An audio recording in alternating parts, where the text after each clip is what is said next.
My name is Mike Sullivan. I'm a former IRS agent and teaching instructor. I have worked over 10,000 cases. I'm a national expert in IRS resolution matters. Welcome to my YouTube channel. They're short, they're sweet, to the point.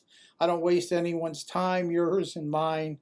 So today I want to talk to you about what happens if you don't pay your payroll taxes. What will IRS do? So as a former IRS agent, I've worked, I don't know, hundreds, thousands of these cases, and I used to be a door basher. I used to go and knock on people's doors and corporations who didn't pay their payroll taxes. So I'm giving you an answer, and I used to do this for a living. So that's why I am the horse, and you're going to listen to the horse's mouth here. So, I used to get an inventory, and in that inventory, I would look at people who didn't pay their payroll taxes. So what would I do? I'd go out and I'd get all the information I can on the person, type of business it was, where it was located, their account history, their filing history, their payment history, and I'd look at all that and I'd start to make determinations really before you go out there what you're going to do with people who are what they call habitual delinquents, people who don't pay their payroll taxes. And IRS keeps a really tight list on this.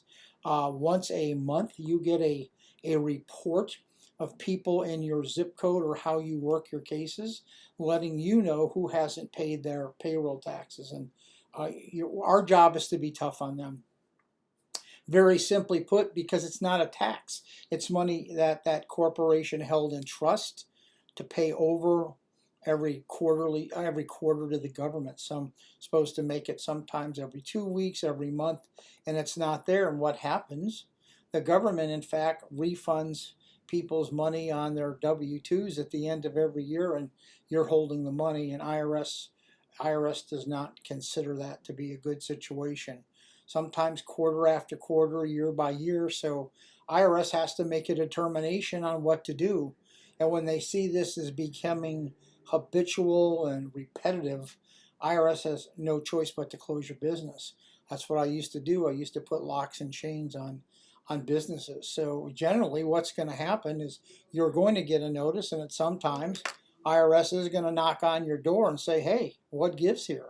Are you going to close your business, or should we close it for you? Or do you want to make amends and you want to make a payment agreement and you want to go forward? So that's the thing that you as a business owner have to decide. So if you owe these payroll taxes, really what needs to be done and really what's the next step? So usually the next step is for someone to come out like myself or your accountant and find out if you really want to go on and have a business and continue. It's tough to make back payments. It's tough to make monthly payments and keep up with your current tax deposits. So if you don't pay those, IRS is going to say, hey, it's decision time. They're going to look at your financial statement. They're going to say, hey, we don't think it's prudent for you to keep in business. We want you to shut you down. You may say, well, I don't want to shut down. Well, they're going to ask you for your receivables. They can squeeze and levy your receivables, take your bank account, and make sure it's not pleasant for you to continue in business. But if you want to continue in business, that's where we can come in and sit down with IRS and work some sort of agreement.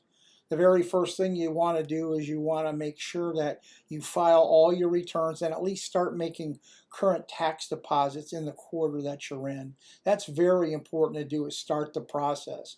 If you're in May 2nd quarter, make a May 2nd quarter deposit. Get all your tax returns filed, and IRS will probably work with you if it's prudent.